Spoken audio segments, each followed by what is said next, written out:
নমস্কার বন্ধুরা, আজ ছোট মাছের একটা একদম সিম্পল ঘরোয়া রান্না শেয়ার করব। রান্নাটা খেতে যে দুর্দান্ত হবে সেটা ভিডিও দেখলেই বোঝা যাবে। এই রকম একটা মাছের ঝোল যদি গরম ভাতের সাথে থাকে, অন্য কিছুই তো লাগবেই না, বরঞ্চ ভাত একটু হলেও সবাই বেশি খাবে।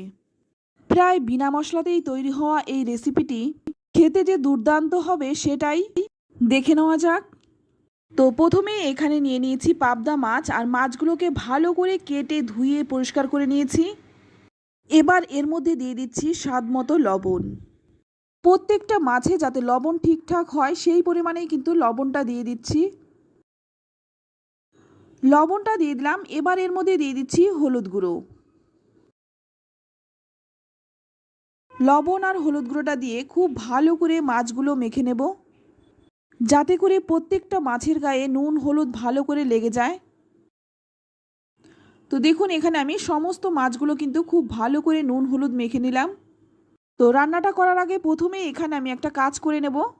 তো দেখুন, এখানে আমি একটা ছোট্ট একটা বাটি নিয়ে নিলাম। আপনারা সসপ্যান কিংবা অন্য কিছু পাত্র নিয়ে নিতে পারেন। এর মধ্যে দিয়ে দিচ্ছি দুটো টমেটো। তো আমি এখানে টমেটোগুলো দু টুকরো করে দিয়েছি। আর এই টমেটোর মধ্যে দিয়ে দিচ্ছি 4টে কাঁচা লঙ্কা। ঝালটা অবশ্যই নিজেদের স্বাদ অনুযায়ী দেবেন। তারপর এখানে আমি সামান্য একটু জল দিয়ে দেব। জলটা এমন পরিমাণে দেব, যখন এটা সেদ্ধ করব তখন যাতে একটুকু জল না থাকে সেই পরিমাণে কিন্তু জলটা দিয়ে দিলাম।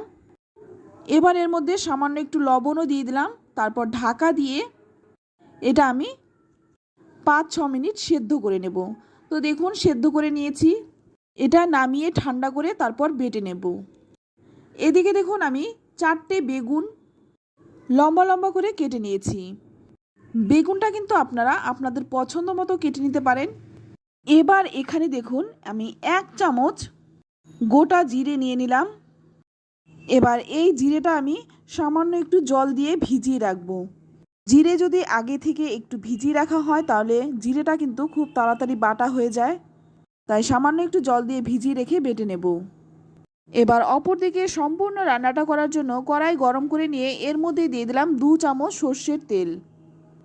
তেলটা কিন্তু অবশ্যই খুব ভালো করে গরম করে নিতে হবে।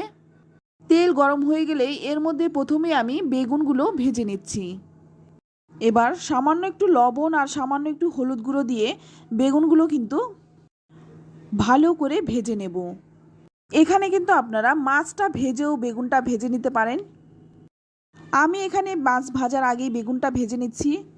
এতে করে কিন্তু স্বাদের কোনো হেরফের হবে না। 4-5 মিনিট সময় নিয়ে বেগুনটাকে খুব ভালো করে ভেজে নিলাম। এবার তেল ঝরিয়ে বেগুনটা তুলে নিচ্ছি। বেগুন ভেজে তুলে নিলাম। এবার ওই তেলের মধ্যেই সমস্ত মাছগুলো ভেজে নেব। মাছগুলো কিন্তু ভাজার সময় একটু সাবধানে ভাজতে হবে। এই পাবদা মাছগুলো কিন্তু ভীষণ তেল ছিটে। শুধু পাবদা নয়, যে কোনো আঁশবিহীন মাছেই কিন্তু খুব তেল ছিটে। তাই একটা ঢাকা দিয়ে দিয়ে কিন্তু মাছগুলো আমি ভেজে নিয়েছি। তো প্রথম ব্যাচের মাছগুলো কিন্তু আমি ভেজে তুলে নিলাম। এবার একে একে সমস্ত মাছগুলোই কিন্তু ভেজে নেব। তো সমস্ত মাছগুলোই ভেজে আমি তুলে নিলাম। এবার এদিকে দেখুন, এখানে আমি যে টমেটোটা লঙ্কাটা সেদ্ধ করে রেখেছিলাম সেটাও বেটে নিয়েছি, আর সঙ্গে কিন্তু আমি জিরেটাও বেটে নিয়েছি। চাইলে আপনারা কিন্তু টমেটো আর জিরেটা একসঙ্গেই বেটে নিতে পারেন। এবার ওই মাছ ভাজার তেলের মধ্যে ফোড়নে দিয়ে দিচ্ছি একটু গোটা জিরে আর একটু কালো জিরে, দুটো আমি মিশিয়ে দিয়েছি। ফোড়নটাকে একটু ভালো করে ভেজে নেব। ফোড়নটা ভেজে নিয়ে এর মধ্যে দিয়ে দিচ্ছি বেটে রাখা মশলাটা। এবার মশলার বাটিটা ধুয়েও সামান্য একটু জলও দিয়ে দিলাম। এবার দিয়ে দিচ্ছি জিরে বাটাটা। এখানে একটা কথা বলে রাখি, আমি কিন্তু টমেটো আর কাঁচা লঙ্কাটা সেদ্ধ করে নিয়েছি। এখন বন্ধুদের প্রশ্ন থাকতে পারে, কাঁচা বেটে কেন আমি ঝোলের মধ্যে দিলাম না? দুটোর মধ্যেই কিন্তু একটু ডিফারেন্স আছে। এবার এর মধ্যে দিয়ে দিলাম সামান্য একটু হলুদ গুঁড়ো আর সামান্য একটু কাশ্মীরি লঙ্কার গুঁড়ো। লঙ্কার গুঁড়োটা কিন্তু সম্পূর্ণ অপশনাল, শুধুমাত্র কালারের জন্য দিয়েছি। সেদ্ধ করে দিলে ঝোলটা বেশ মসৃণ হয়। যেহেতু এই রান্নাটায় তেমন কোনো মশলা পড়ছে না, তাই ঝোলটা দেখতে সুন্দর হওয়াটাই জরুরি। কাঁচা বেটে দিলে একটু ছাড়া ছাড়া ভাব থাকে। এবার এর মধ্যে দিয়ে দিচ্ছি স্বাদ মতো লবণ। যেহেতু টমেটোটা আর লঙ্কাটা সিদ্ধ করে দিয়েছি, তাই ঢেকে কষিয়ে নেওয়ার প্রয়োজন হবে না। তো দেখুন খুব ভালো করে কষানো হয়ে গেছে আর মশলা থেকে কিন্তু তেলও ছেড়ে দিয়েছে। এবার এর মধ্যে দিয়ে দিচ্ছি গরম জল। অবশ্যই জলটা গরম করে দেবেন। যেহেতু পাবদা মাছ এমনিতেই নরম থাকে, তাই ঝোলটা গরম করে দিলে রান্নার স্বাদটা তো বজায় থাকবেই আর রান্নাটাও কিন্তু তাড়াতাড়ি হয়ে যাবে। তো এবার কিন্তু ঝোলটা ভালো করে মিশিয়ে নিয়ে তারপর 2-3 মিনিট ফুটিয়ে নেব। ঝোলটা 2-3 মিনিট ফুটিয়ে নেওয়ার পর এবার এখানে আমি দিয়ে দিচ্ছি ভেজে রাখা মাছগুলো। মাছগুলো একটু সাবধানে দেব, কারণ পাবদা মাছ কিন্তু এমনিতেই ভীষণ নরম একটি মাছ। তো সম্পূর্ণ মাছটাই দিয়ে দিলাম, তারপর হালকা হাতে একটু মিশিয়ে নেব। মাছটা দিয়ে ঝোলটাকে একটু ভালো করে ফুটিয়ে নেব। এবার এর মধ্যে দিয়ে দিচ্ছি 3টে কাঁচা লঙ্কা। মাছটা দিয়ে 2-3 মিনিট ফুটিয়ে নিয়ে এবার এখানে দিয়ে দিচ্ছি ভেজে রাখা বেগুনগুলো। বেগুনটা আমি পরে দিলাম, কারণ বেগুন কিন্তু মাছের সঙ্গে দিলে একদম গলে যাবে। যাতে করে বেগুনটা একটু গোটা গোটা থাকে, তাই বেগুনটা আমি পরে দিলাম। এবার ভালো করে একটু মিশিয়ে নিচ্ছি। খুব বেশি নাড়াচাড়া করা যাবে না, নইলে মাছটা ভেঙে যাবে।